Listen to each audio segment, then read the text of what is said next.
Bonjour à tous, et oui, ça y est, je sors enfin la deuxième vidéo de chez Poupette.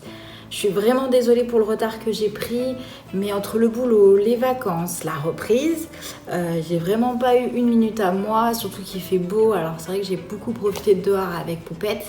Donc voilà, mais bon, je suis enfin lancée sur la deuxième. Avant de commencer cette deuxième vidéo, je voulais tout d'abord vous remercier pour vos retours sur ma première vidéo, les demandes en mariage à Disney. Vous avez été très nombreux à la regarder et très nombreux à réagir et franchement ça fait vraiment chaud au cœur et ça donne envie d'en faire des nouvelles, d'où cette deuxième aujourd'hui d'ailleurs. Donc voilà, je tenais vraiment à vous remercier. Du coup, pour cette deuxième vidéo, je voulais vous parler de faire Disneyland Paris enceinte. Il faut savoir que c'est possible. C'est très fatigant par contre, ça il faut le savoir, et du coup je voulais vous donner quelques petits conseils pour l'avoir fait. Un voyage à Disneyland Paris enceinte, ça se prépare en avance. Bon, vous allez me dire, un peu tous les voyages se préparent en avance, mais celui-ci particulièrement. Déjà, il faut choisir votre bonne période de grossesse. Évitez un petit peu le premier trimestre, car souvent on est fatigué, on a des nausées. Si vous êtes des angoissés comme moi, vous aurez peur que la moindre chose vous provoque une fausse couche ou quoi que ce soit. Enfin voilà, on est tous différents, ça je suis bien consciente, mais voilà. Premier trimestre, on est souvent très fatigué, il y a beaucoup de changements. Et puis c'est un petit peu aussi la période où on annonce un peu la grossesse à sa famille, donc on n'a peut-être pas forcément le temps d'y aller. Le dernier trimestre, la fatigue est aussi présente, un petit peu comme au premier, voire plus. On a aussi très mal au dos, on a le poids du bébé à supporter. Émotionnellement, c'est très difficile. Et puis bon, quand même un peu con d'accoucher dans It's a Small World. Du coup, l'idéal, ça vous laisse une petite fourchette, c'est le deuxième trimestre. Entre 4 à 6-7 mois, c'est largement faisable. On a moins de nausées, on a moins de fatigue et on peut un peu plus profiter des choses. Après, je le rappelle, on n'est pas tous pareils. Il y en a certaines qui vont passer le premier trimestre super bien, le deuxième moins bien et inversement. Chez votre médecin et n'hésitez pas à lui demander des bas de contention. Pourquoi ? Parce qu'à Disneyland, on stagne beaucoup, on avance peu. Et si vous prenez le train, comme par exemple nous on a fait pour y aller, les bas de contention sont très utiles, ça vous évitera d'avoir des poteaux en fin de journée et d'avoir super mal aux jambes. Donc vraiment, c'est un conseil que je vous donne. Le médecin vous donnera aussi son accord. C'est quand même bon d'avertir son médecin pendant sa grossesse ou son gynécologue de ce type de voyage. Et également, il pourra vous donner un certificat de grossesse qui vous sera utile au sein du parc. Pourquoi le certificat ? Alors, une fois que vous arrivez à Disneyland Paris, vous pouvez aller au City Hall avec donc ce certificat et ils vont vous délivrer une carte comme ceci que j'ai là. Donc c'est une carte d'accès facilité. Attention, ce n'est pas une carte handicapée car être enceinte n'est pas une maladie ni un handicap. Mais cela vous permettra de raccourcir un petit peu vos temps d'attente. Car il faut savoir qu'on reste beaucoup debout à Disney, on stagne et donc du coup ça peut être très fatigant et ça peut un peu gâcher votre séjour. L'avantage de cette carte, c'est que vous la présentez auprès d'un cast member à l'entrée d'une attraction ou d'un personnage. Il va vous donner 1 heure pour revenir. Donc en général, c'est un délai d'1 heure. S'il y a beaucoup de monde, ça peut être 2 heures. Donc ça vous laisse un champ libre d'1 heure pour vous reposer, par exemple, pour aller vous asseoir, boire un café, faire ce que vous voulez. Et ensuite, vous pouvez revenir à l'heure indiquée pour faire votre attraction. Vous n'aurez pratiquement plus d'attente, à part une micro file d'attente, mais qui durera même pas 5 minutes quoi. Donc c'est vraiment très sympa à faire. Moi je l'ai utilisé alors que j'étais à 4 mois de grossesse. Honnêtement, pour les attractions où il y a eu du monde, ça m'a vraiment bien servi et ça m'a permis de me poser un petit peu en amont.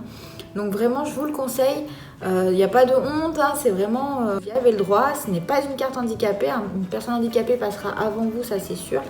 Mais voilà, c'est quelque chose à savoir. Très important aussi, pensez à vous reposer entre les attractions. N'hésitez pas à aller faire une pause à votre hôtel ou même une petite pause encore à un café ou quoi que ce soit parce que c'est très éprouvant Disney et vraiment ça fait du bien de faire une petite pause. Moi par exemple, j'ai fait une sieste et ça m'a fait beaucoup de bien. Même monsieur a fait la sieste alors qu'il n'en avait pas besoin. Mais vraiment, ça vous permet de mieux repartir et de profiter un petit peu plus longtemps si vous voulez voir le spectacle du soir. Bon, je pense que vous le savez déjà, je vais peut-être pas vous apprendre grand-chose, mais il y a certaines attractions à éviter, ça c'est de la logique même. Hein. Vous n'allez pas me faire Space Mountain, Pirates des Caraïbes, Hollywood Tower, toutes celles qui sont à sensations fortes. Parce que du coup ça a un risque pour le bébé et puis de toute façon vous ne serez pas pris dans l'attraction, ça c'est sûr. Il faut savoir que dans certaines attractions aussi vous ne pourrez pas les faire. Les cast members sont tenus de vous refuser l'accès aux attractions avec des barrières, comme par exemple Peter Pan, vous avez aussi Blanche-Neige, vous avez Pinocchio. Pourquoi? Parce que si vous avez un à-coup, que le véhicule s'arrête brusquement et que votre ventre tape sur la barre, par mesure de sécurité, pour qu'il vous arrive rien, ils préfèrent refuser, et surtout question un petit peu d'assurance, ce qui est totalement normal. Pour ma part, j'ai quand même fait Peter Pan, mais je vous avoue, j'étais pas non plus sereine. Je savais que j'avais pas trop montré mon ventre. Bon, j'étais à 4 mois, il était pas non plus méga gros, donc je l'avais caché un peu sous mon sweat. Mais j'étais pas non plus très sereine, donc j'ai vraiment fait que Peter Pan et le reste, j'ai laissé monsieur faire ses attractions tranquilles. Du coup, qu'est-ce que je peux faire? Bon, bah, c'est sûr que le champ des possibilités est vachement réduit.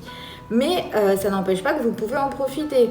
Vous pouvez faire It's a Small World. Bon, lui, je vais vous le mettre pratiquement dans toutes mes vidéos. It's a Small World, c'est vraiment une attraction emblématique pour moi. Vous pouvez faire le carrousel. Vous pouvez faire aussi le pays des contes de fées. Et vous pouvez bien sûr faire les spectacles. Posez-vous au spectacle. J'ai fait une dizaine de fois Stitch Live et je ne m'en lasse pas. Surtout Stitch Live où les interactions changent à chaque fois. Vous n'avez jamais la même histoire parce que le personnage joue en fonction des personnes présentes à l'intérieur de l'attraction. Donc vraiment, n'hésitez pas à aller faire les spectacles.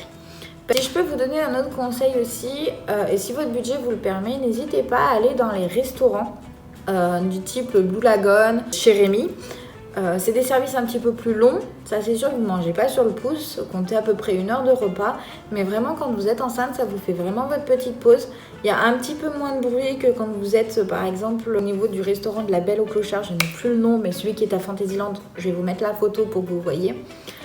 C'est là où ça brasse beaucoup de monde parce que c'est des prix un peu plus petits. Et vraiment, si vous privilégiez des choses un petit peu plus chères, vous avez un petit peu de tranquillité quand vous le faites et c'est vraiment appréciable.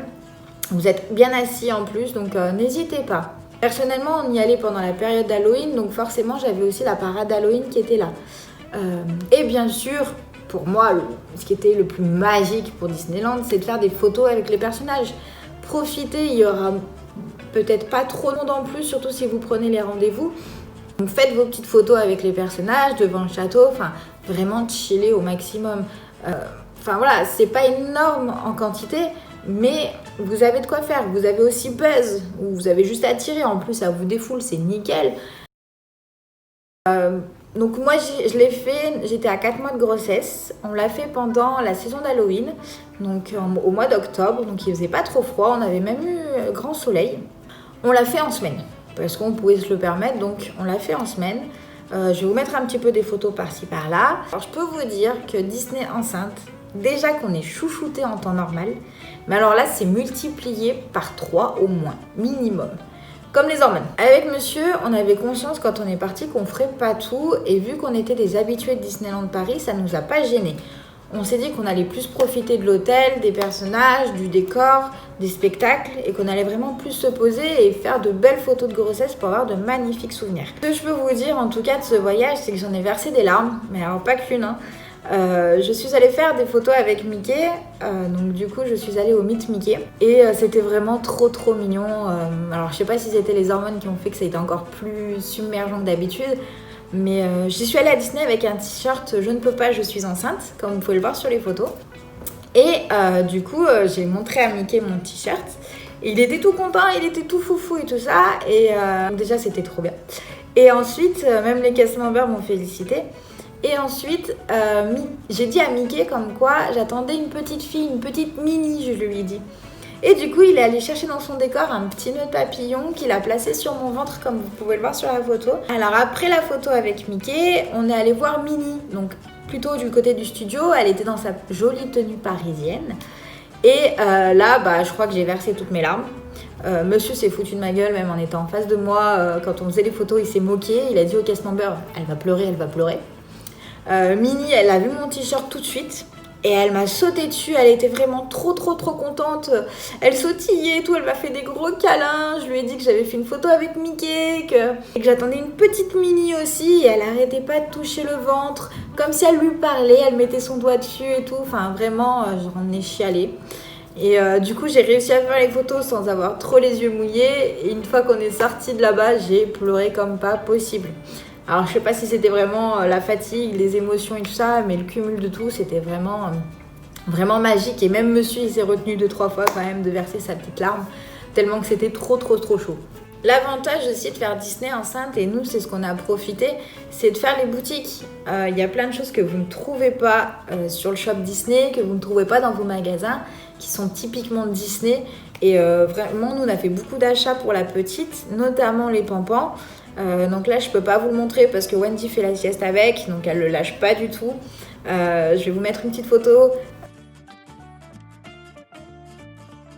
Bref, si votre médecin ne vous déconseille pas Disneyland Paris ou tout autre voyage et que vous connaissez bien Disney, franchement, allez-y, foncez. Moi, j'ai vraiment profité à fond. J'ai eu quelques moments de fatigue, comme je vous disais, mais rien d'insurmontable. Il suffit de vous reposer.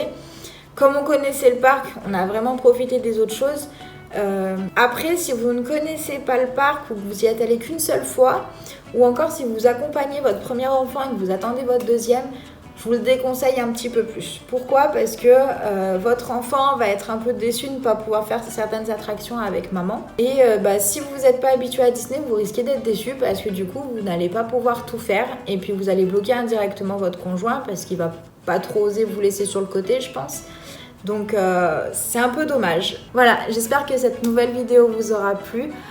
N'hésitez pas, si vous avez besoin de conseils supplémentaires, à me le mettre en commentaire. Je serai toujours là pour vous aider et pour vous répondre. J'ai peut-être oublié des petites choses. Mais en tout cas, c'est avec grand plaisir que j'ai fait cette vidéo à nouveau. Encore merci pour tous vos retours de la précédente. J'ai encore plein de projets en tête qui j'espère vous plairont aussi.